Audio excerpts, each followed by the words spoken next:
few days after I left a phone message, Janet, the girl at the centre of the Enfield case, responded to my call. She'd never given an interview before, but she agreed to meet me in a small town on the coast. As a child at the centre of the poltergeist activity, she'd apparently had first-hand experiences that would have driven many adults over the edge. According to the stories, she'd levitated, seen objects fly around the room, walked through walls, and been possessed by a spirit who spoke through her. All that while she was a vulnerable 11-year-old trying to cope with her mother's divorce.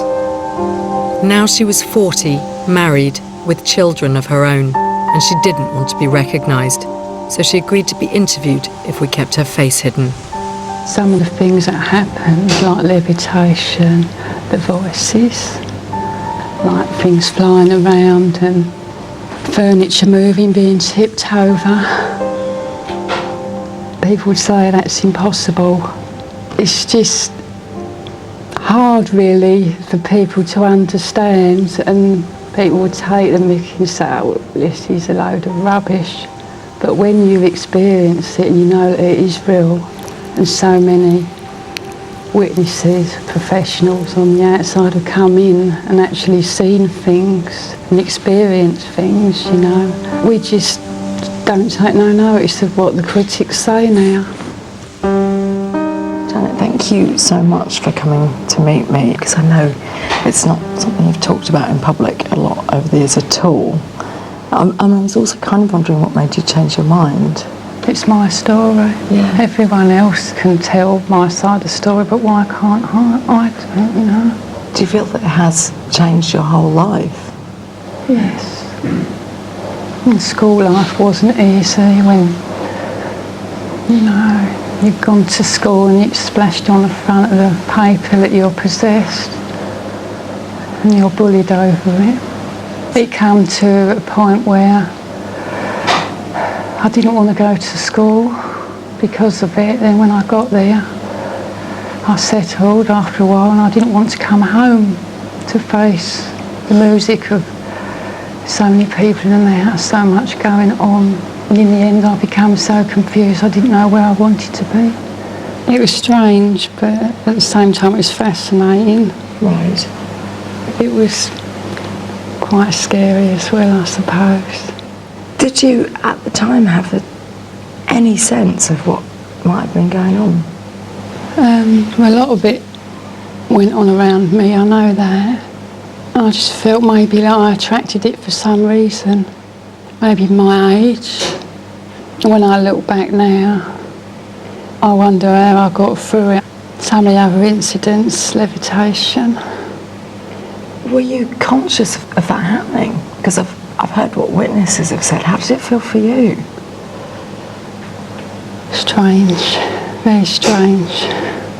And frightening at the same time, when you didn't know where you were going to land always. So you'd be aware that you'd, floated up? Floated, and sometimes it felt like a force.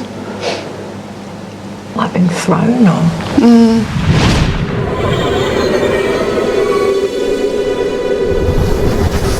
My mum saw me rise from the bed. I just went through the blankets. When I look back now, I felt like some of the time I was in some sort of trance. And there was the episode where, it's hard to explain, but I went through the wall. Did you think that it was happening in your head, or it felt absolutely real? Real, absolutely real. How can solid go through solid, you know? I still feel that something had a hold of me and I was possessed. I felt I was possessed because I felt used so much by the poltergeist. But what else would you call it when things like this were happening, you didn't feel in control? And then there was the voices. I'm glad to do it now. I come to it now, right now. Physically, it didn't feel like I was speaking at all. It did feel like it was coming from around me, but within me in some way, like it was used in me. It was very embarrassing a lot of the time because of the foul language that was used. As I see it now, something was taking me over. But why me? Why was I the centre of it all?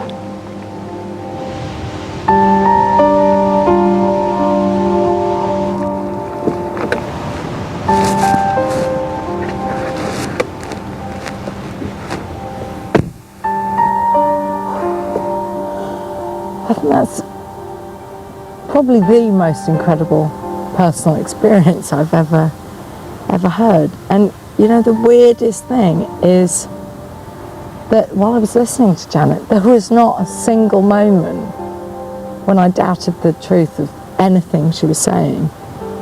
And I suppose what's weird about it is that it is such an extraordinary story. It's filled with things that shouldn't happen and shouldn't be possible.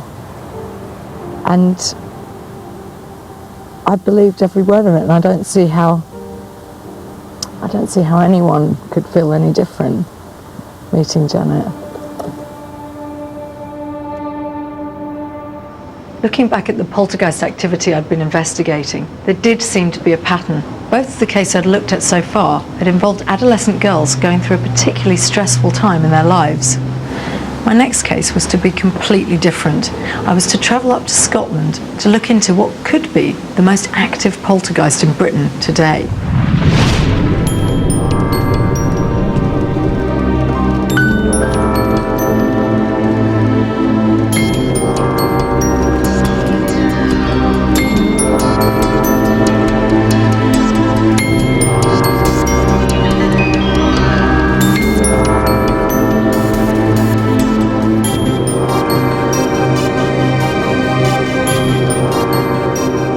Every night for years, guides have led groups through Edinburgh's streets, scaring them with ghost stories associated with the town's history.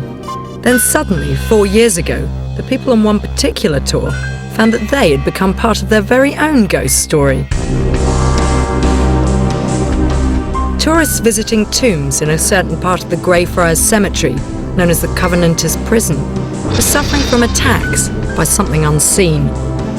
Many suffered from scratches and bruising after visiting the tombs. Others were knocked unconscious by a mysterious force. Since the Mackenzie poltergeist attacks started on January the 25th, 1999, over 130 people have been knocked unconscious and over 400 have been scratched or bruised.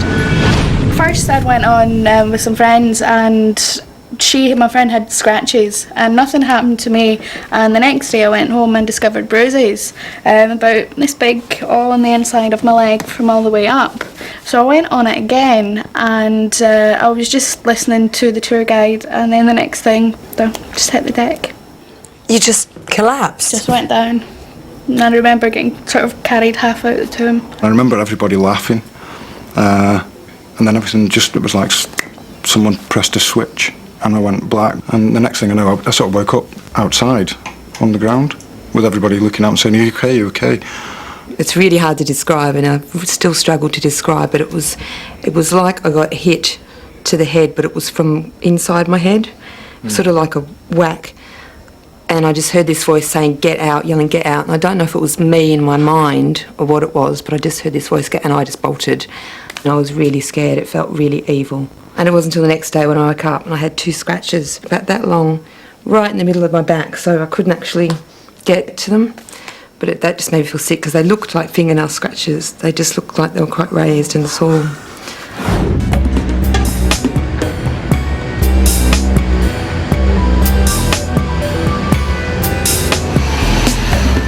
So this has actually got notes in the hand of George Mackenzie. The Mackenzie poltergeist is named after a 17th century Scot called George Mackenzie. When he was the King's advocate in Scotland, he was responsible for the persecution and imprisonment of a group of religious rebels called the Covenanters, who started an armed uprising. When the Covenanters' army was finally defeated by the King's soldiers, over 1,000 were locked up here in this corner of the graveyard with no shelter in the middle of winter. Here in Greyfriars, there were certainly no teenage girls to blame. So could the poltergeist attacks be connected in some way to Mackenzie or to the 1,000 Covenanters who died here? After all, it was after Mackenzie's grave was damaged that the attacks began. An old tramp actually fell into the tomb. He was just messing around there one night and uncovered the coffins of Mackenzie's family and caused quite a lot of damage down there. And about 3 days later, all the first weird incidents kicked off. This is the tomb of George Mackenzie, and this is where the tramp fell through. So, But the activity seems to mainly take place down there, does it? yeah, it started here, and then most of the stuff happened in the Covenanters prison, which was nearby.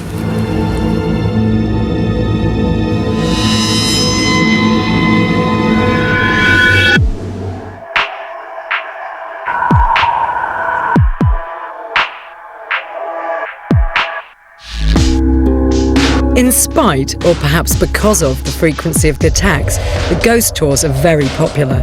Even in the middle of winter, 2 tours every night walk through the graveyard. I joined one, hoping for my own encounter with the Mackenzie poltergeist. The Victorians estimated that 2% of the population of the city had at one time been buried alive. They thought they knew about this because they found scratch marks, teeth marks on the roofs of coffins, where people had tried to claw and bite their way out. Karen, who had been a poltergeist victim before, made another visit to the tomb with me that night.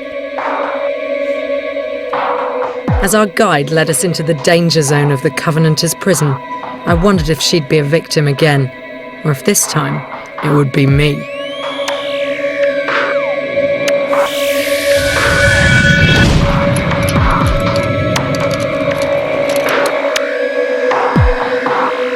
I'm going to tell you how to avoid the blackouts because it's actually very easy to do.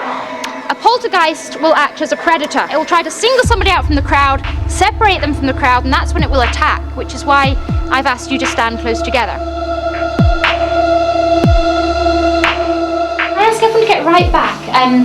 The attacks often seem to happen near the gates, which is where I'm making sure I stand. Whatever had affected Karen before seemed to be affecting her again, because after only a few minutes inside the tomb, she started to look uncomfortable. Breathe the side. Liv, you okay, hun? Are you sure? You just moved? Yeah, I'm just cold legs. Cold legs? Okay. Are you okay standing where you are there, yeah? Just let me know if you want to. Yeah, that's fine.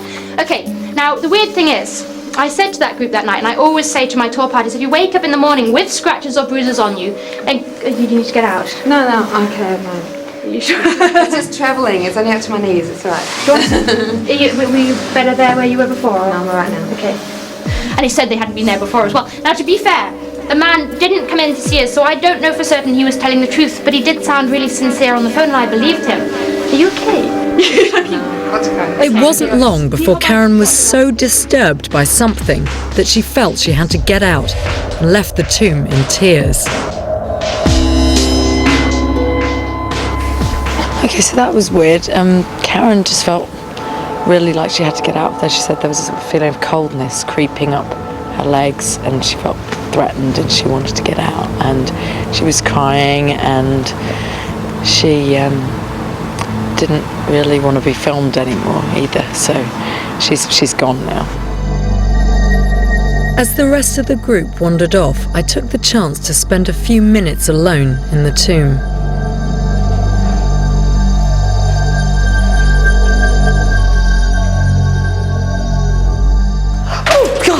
Sorry. My shawl fell off. God, it's funny how you get so jumpy in here.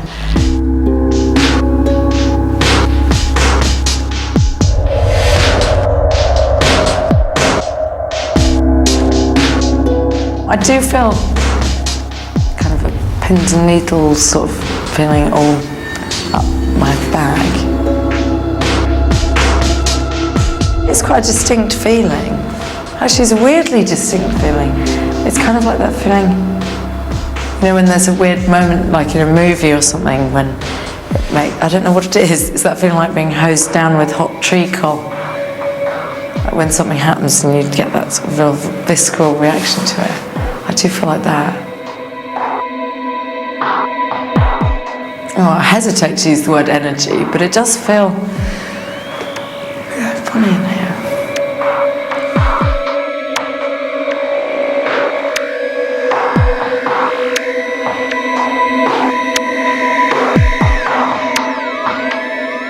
While I was concentrating on the strange feeling the tomb was causing, Peter, our director, also started to feel something odd. Okay, now that was really strange. Did you really feel something? Yeah, I was standing in the corner and I felt a really kind of cold feeling down the back of my neck, and it felt like almost like there's a kind of rustling noise and like a kind of like prickling on my neck, like this collar was kind of like prickling up. Yeah. It's really weird, isn't it, Peter? Definitely something in here that goes beyond it just being a spooky room in a cemetery. It's not so much that I feel scared or spooked, it's just this... I'm really glad you felt something as well. Sitting in here alone, I didn't feel so much frightened. It's just there's something very odd. I don't use the word presence because it's not like a human presence, but there's just a really funny, I don't know, sense of something being really not right in this space at all. It's really not normal.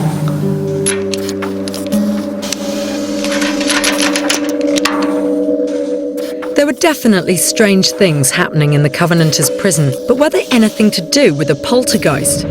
Some research suggests that low-frequency sound, called infrasound, that's too low for human ears to register, can cause that creeping feeling and sense of presence that Peter and I experienced. So perhaps the acoustics of the tombs were creating natural infrasound.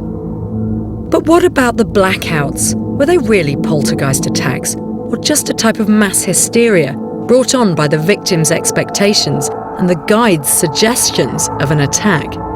It's not impossible. In 1993, 150 people fainted at a Cairo railway station because of a false rumour they'd heard that something was causing other people to faint. For now, though, it remains a mystery. Although I have a feeling that while the Mackenzie poltergeist continues to draw in the crowds, nobody's in too much of a hurry to solve the enigma. The same could not be said for Bonnie in New England, who was getting increasingly desperate for a solution.